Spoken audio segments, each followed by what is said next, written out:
Hi everyone, TSW here, and in this video I'm going to be covering a quick Q&A I had with Gekirin consisting of 5 questions. So the way this came about was I was streaming yesterday and had a couple of hundred people watching the stream. I was a bit sad about Hellground. I was weighing up my options, crossing my fingers that Looking4Group would relaunch. And after the relaunch of Looking4Group was announced, Gekirin, the lead developer, whispered to me asking would I like to ask him 5 questions? And I was like, hell yeah. So these are the 5 questions with his answers. Enjoy. Number 1. What was the limiting factor for your previous player cap, i.e. hardware, server core, etc.? Can you elaborate? Gekirin replied, the hardware was pretty good already. Of course, you can always get more, but it was sufficient. The limiting factor was the core. As you already said in the stream, pathfinding and maps specifically are a huge stability and performance drain. By the way, as a preamble to these questions, I will answer them honestly. I'm not the type for sweet talking. Question 2. What do you think the max possible player cap could be in the future? Gekirin replied, that's almost not possible to answer. I'll try though. I think in the near future, less than 12 months, we can achieve 3 to 4K. It's hard to say how much impact certain fixes will have beforehand, but limiting factor is not necessarily put there by the core. Question 3. What are you doing to help keep factions 50-50? We're still discussing approaches to that, as the faction ratio is a huge issue in TBC.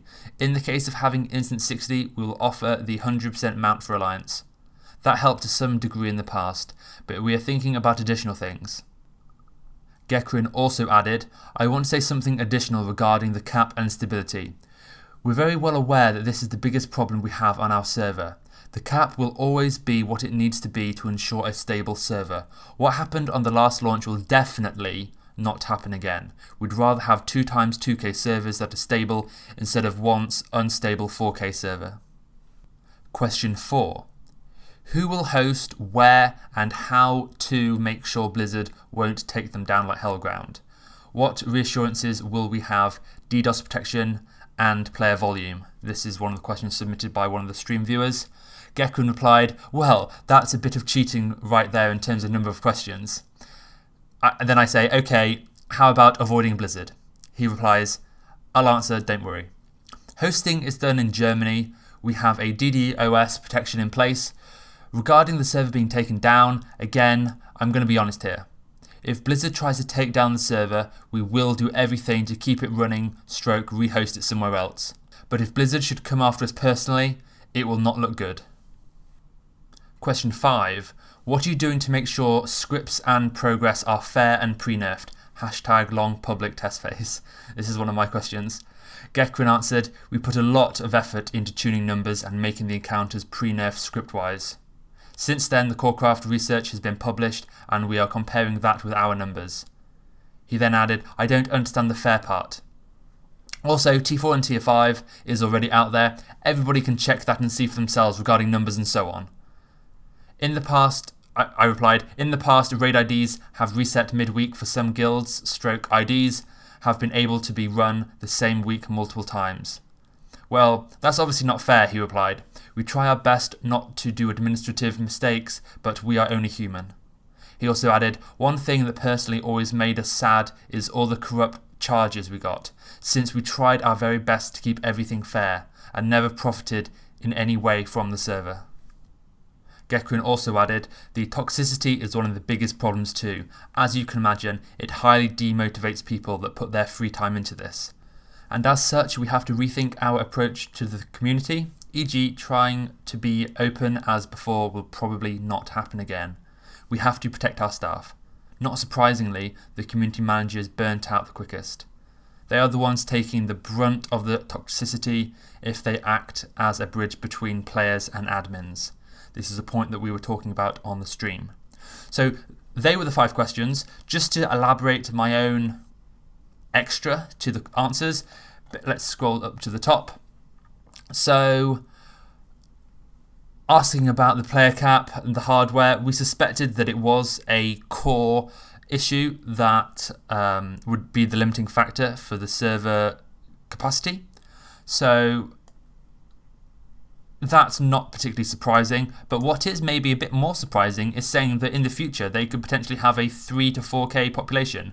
Now, I was speculating with my friend Lithit on TeamSpeak, who helped me think of the questions, as well as just adding some extra info to the stream, was basically, for a TBC server on launch, particularly if you're starting at level 60, a huge amount of players on launch isn't necessarily the best thing, particularly if they're all funneling through Hellfire at the same time. It's going to be chaos. So having a 2k cap on launch is fine. Even if you had a 1k cap on launch, Hellfire would still be rammed. So 2k on launch seems okay. I mean, it depends how big the queue is behind the 2k population cap. But I mean, it is nice that, if this is true, a 3 to 4k population window at some point, that would be awesome. But obviously, like Gekirin said, it does depend on, the extra fixes that get put into play and how resource hungry they are, such as, the line of sight and the pathing involved. So keeping factions 50-50. This is interesting, and I kind of said to Gekirin that obviously they know it's a big deal. It's one of the major problems with Looking4Group originally, and it's a very interesting topic, and maybe it's worth its own video in the future for me to discuss. But it's one of those things that if you do a poll on the forum and the answer comes down to 60-40 in favour of Horde, as time progresses, it's only going to become more dominant by the winning faction or the most popular faction. With it being Horde to start with, it eventually becomes even more so, leaning towards Horde's favour.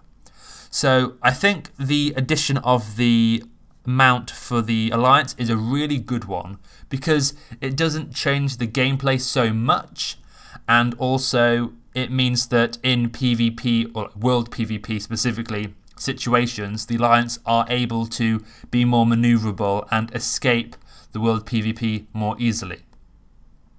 So that's really interesting. However, I do feel like as mentioned, they did say that they do have some other ideas as well.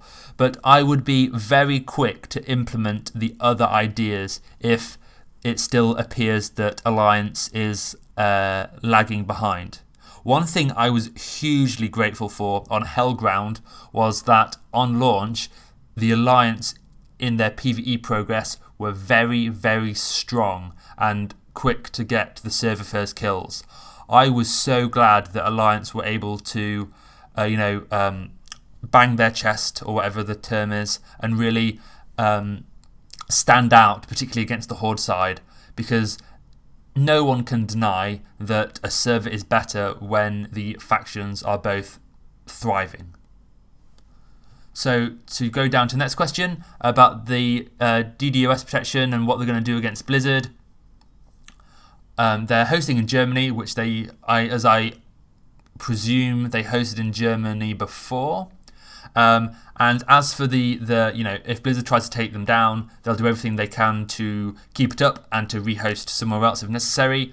And the part that I see 100% no problem with is if Blizzard should come after them personally, it will not look good. You have to remember, particularly for these servers that are done for love of the game and for the community themselves, having a private server running is one thing as your hobby, as your passion, whatever it may be. But the second that you start having legal action turned towards you, having legal action turned towards your project is one thing, okay?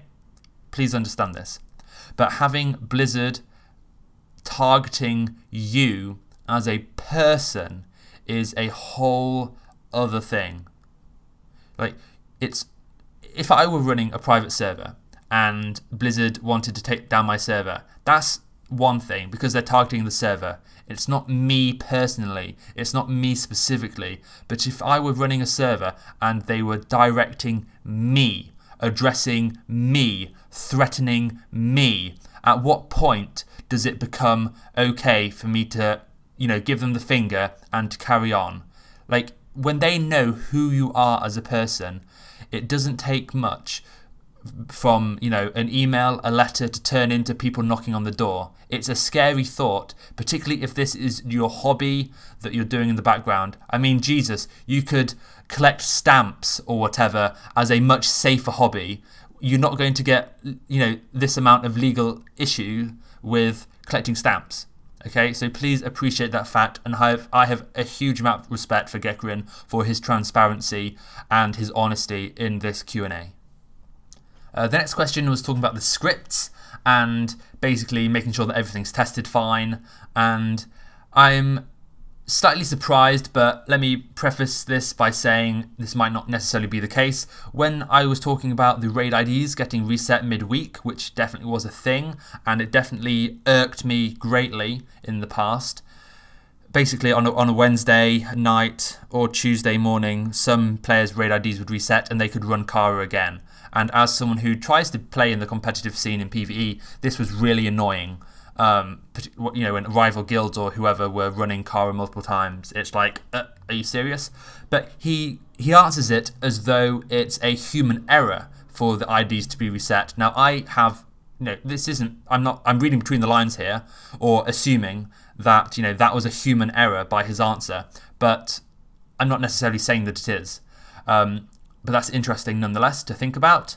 Also saying that for the long public test phase, if you guys want to test the server, it sounds like it's going to be very similar to their live server that's online now, Hellfire. So that's a bit of a derp on my end. I mean, obviously it makes sense that they're just going to use their current server with its scripting, which is quite a positive thing, in all honesty. I've done tier 4 on that server, and it was pretty damn good. I did half of Kara last night, and it was straight away attunement noticeably better from Hellground. Morose was about the same. Hellground had it working good, and so does Looking4Group. Maiden was working fine. Was it slightly harder than on Hellfire? Sorry, was it slightly harder than on Hellground? Yeah. We did Opera, and that was fine. We had Romolo and Julianne, and Creator, that was also fairly easy. But I mean, I'm Abyss tier 4 warrior minus the Gruul's Lair Shield, so I've got pretty good gear anyway. But, I can't remember exactly how Curator was on Hellground. I think it was very comparable, but definitely attunement was noticeably better on Looking4Group. And that's not to say that Hellground's crap. I'm just saying that if you had to choose one server based purely on scripting, so far in tier 4, Looking4Group has the edge. But just to go over again, if you do want to test any of the Looking4Group raids, feel free to log on to their existing Hellfire realm. There might be a pug here, there might be a pug there. There's a guild called, I think, Hellground Refugees or something along those lines. But, if there's a guild with 50 or 100 members from Hellground, maybe a pug can form from there, as well as maybe some of the old guilds can get back together. Whatever. I'm definitely looking to pug some dungeons on Looking4Group to see and test the server and to see what it's like, because if you're planning to play on the new released Looking4Group, you might as well test things out on the live server, which is currently active. And then the final point Gekirin touched was the toxicity, and this was something that was really eye-opening to me when playing on Looking4Group initially. World chat was, obviously it's the loudest voices which are the ones you hear. I'm sure there's some sort of saying that is more elegant than that. But basically, world chat was large. A lot of people were just toxic in world chat. And I'm there, farming my moats of water or whatever. And it's just full of just people being really nasty to each other. And I couldn't understand why. I don't know if it's a sense of entitlement. I don't know if it's just because, the server was online soon after Nostalrius went down and there were just lots of people, and with lots of people you're going to get the toxic top 5% and they're just going to be noisy. I don't know. But it was very noticeable, particularly during the decline of the population in Looking4Group initially.